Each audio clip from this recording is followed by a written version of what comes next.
Baik, Assalamualaikum warahmatullahi wabarakatuh. Perkenalkan, nama saya Nandati Saudrian, NIM S1S1 19019. Jadi pada kesempatan kali ini saya akan menjelaskan tentang clustering data, yaitu berupa spesifikasi HP Android di berbagai merek HP Android dengan menggunakan metode Cummins. Oke, pertama apa sih itu pengklasteran tipe metode Cummins? Nah, ini adalah algoritma untuk membagi pengamatan menjadi kelompok sedemikian rupa hingga tiap pengamatan termasuk ke dalam kelompok dengan rata-rata yang terdekat ataupun di dalam titik tengah kelompok tersebut. Nah, yang pertama ketika kita ingin menggunakan Cummins ini, kita harus mempunyai dataset atau kumpulan data-data yang berisikan dari beberapa kategori. Nah, di sini saya menggunakan dataset tentang HP Android. Nah, langsung saja ke caranya. Pertama sini kita open sebuah file. Nah, di dalam file ini saya sudah menggunakan namanya spesifikasi Android yang dari format Excel. Nah, kemudian di sinilah dari cluster-cluster yang saya gunakan. Misalkan sini ada merek HP-nya. Nah, di khusus merek HP ini saya kasih kategori dan role-nya itu menggunakan target.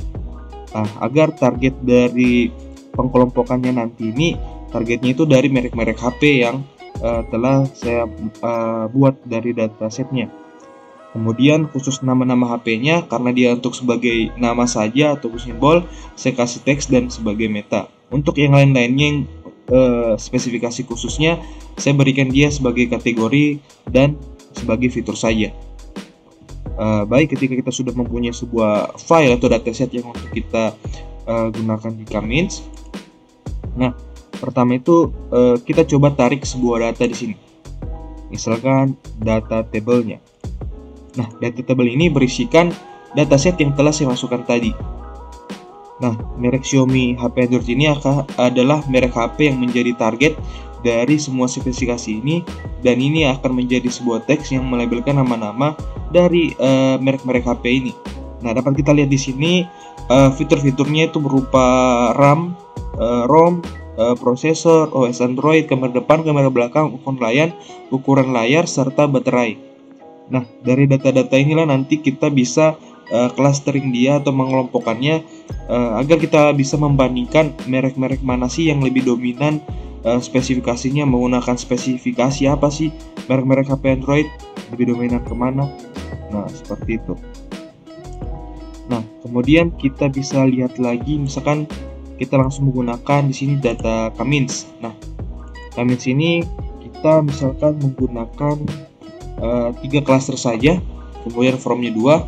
Nah, saat kita mengatur itu diatur sesuka hati, tapi saya menggunakan 3 cluster saja.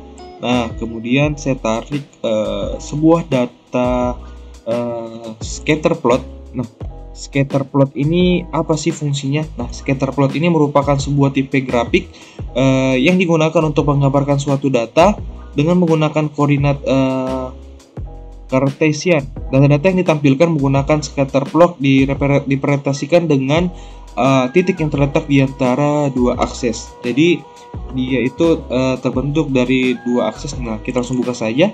Nah, di sini dapat dilihat ada 2 akses, yaitu akses X dan akses Y. Nah, misalkan saja saya ingin lihat akses X itu dari segi prosesor. Nah, kemudian untuk akses Y itu saya ingin lihat dari segi baterainya. Nah, kemudian colornya, warnanya itu tipe cluster saja. Kemudian saya ambil dia dari merek HP Android, dan labelnya itu dari segi OS Androidnya. Nah, dapat dilihat di sini. Coba kita ganti labelnya menjadi angka, misalkan saja RAM. Nah, dapat dilihat di sini klaster yang paling tertinggi itu adalah klaster warna merah. Nah, atau klaster C2 untuk di bagian RAM-nya. Kemudian yang paling terendah itu, yang paling sedikit adalah C1 yang warna biru, dan yang menengah itu C3. Nah, dari data-data Saat inilah kita bisa melihat mana sih C1 yang paling tinggi, wilayah yang paling tinggi dari label-label atau fitur-fitur yang kita masukkan ke dalam scatterplot ini. Nah, di sini kita bebas sesuka hati ingin melihat dari segi merek, segi ROM, bentuknya seperti apa, tapi kita harus menggunakan dari dua sudut pandang, yaitu akses X dan akses Y. Mungkin kurang lebihnya untuk scatterplot itu seperti ini. Nah, kemudian kita lihat juga, misalkan kita tarik lagi sebuah data, misalkan data table, kita lihat data tablenya. Nah, di sini dapat dilihat klaster-klaster dari C3, C1 yang paling banyak di sini mungkin C2 dapat dilihat. Nah, berarti yang lebih dominan itu klaster C2-nya, dan yang paling rendah tadi itu C1. Nah, misalkan lagi kita tarik visualisasi dari boxplot. Nah, boxplot ini adalah merupakan ringkasan distribusi sampel yang disajikan secara grafis yang bisa menggambarkan untuk bentuk distribusi datanya. Nah, misalkan kita lihat, nah ini dari boxplot ini. Misalkan variabelnya kita menggunakan nama prosesor. Nah, di sini ada 4 prosesor. Kemudian filternya dari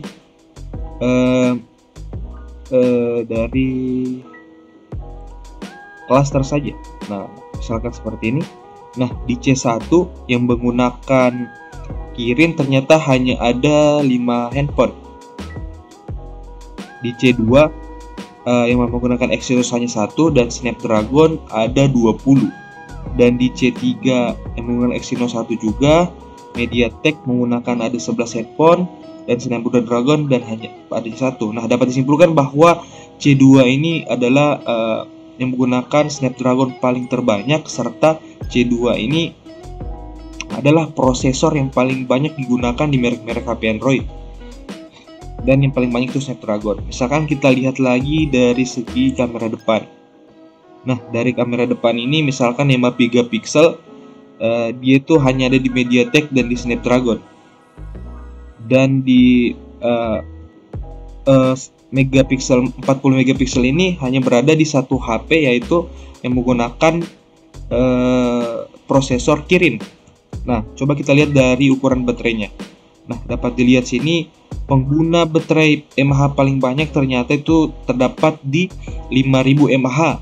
Nah, yang menggunakan 5000 mAh itu ternyata hanya ada 3 prosesor, yaitu pertama Exynos ada 1, MediaTek ada 8, dan Snapdragon ada 7. Nah, inilah fungsi-fungsi dari boxplot. Nah, kita bisa lihat di sini dari data-data mediannya agar kita bisa membandingkan perbandingannya mana sih yang paling banyak menggunakan misalkan ukuran layarnya, ukuran layar berapa yang paling sering digunakan, prosesornya, serta kamera depan, kamera belakang yang digunakan dari berbagai merek HP Android. Nah, kurang lebihnya seperti itu agar kita bisa membandingkannya lewat boxplot ini. Misalkan lagi saya contohkan dari satu visualisasi. Visualisasi yang terakhir itu mungkin dari MDS. Nah, MDS ini adalah atau biasa disebut dengan multimedia scaling. Ini adalah merupakan teknik eksplorasi untuk memvisualisasikan kemiripan atau ketidakmiripan individu dalam ruangan dimensi rendah berdasarkan jarak. Nah, kegunaan MDS ini adalah untuk menyajikan kemiripan objek-objek secara visual. Nah, jadi sini dia di dalam MDS ini mempunyai wilayah-wilayah tersendiri untuk melihat perbandingan wilayah mana sih yang paling terbesar dan merek-merek apa saja yang paling banyak sering digunakan dan prosesornya apa. Misalkan kita lihat dari merek HP Android. Di sini ada 6 merek HP Android. Nah, di situ kita lihat dari segi prosesor. Nah, prosesor apa sih yang paling sering digunakan? Nah, dapat dilihat di sini wilayah yang berwarna ungu yaitu Xiaomi ternyata paling banyak menggunakan prosesor Snapdragon ataupun ini bertanda X atau C2. Nah, berarti Xiaomi ini menggunakan banyak sekali C2 atau prosesor Snapdragon. Misalkan shape-nya kita ganti jadi ROM, atau kita cluster saja supaya tidak terlalu banyak. Nah, misalkan lagi kita lihat dari ukuran baterai. Nah, dapat kita lihat di ukuran baterai juga ternyata yang paling banyak itu 5000 mAh juga. Nah, dari banyak wilayah-wilayah. Nah, tapi yang paling mendominasi itu ada di wilayah Xiaomi, paling banyak ukuran 5000-nya, dan juga ada di wilayah kedua itu di wilayah Samsung. Mungkin kita lihat lagi dari segi OS Android-nya.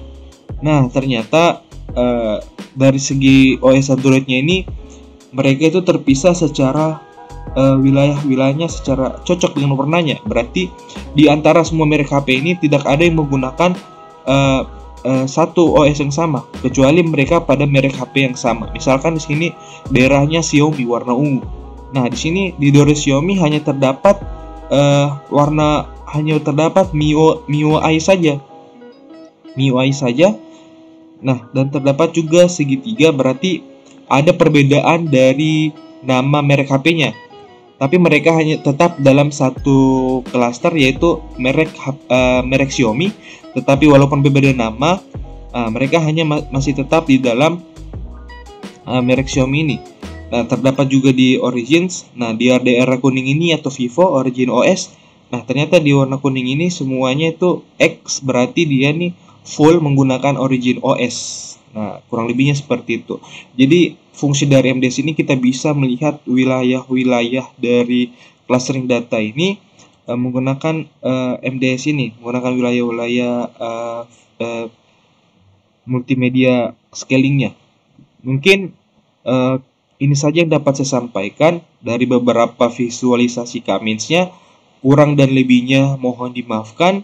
Saya pamit undur diri. Wabillahi taufiq wal hidayah. Wassalamualaikum warahmatullahi wabarakatuh. Tell me pretty lies, look me in the face, tell me that you love me.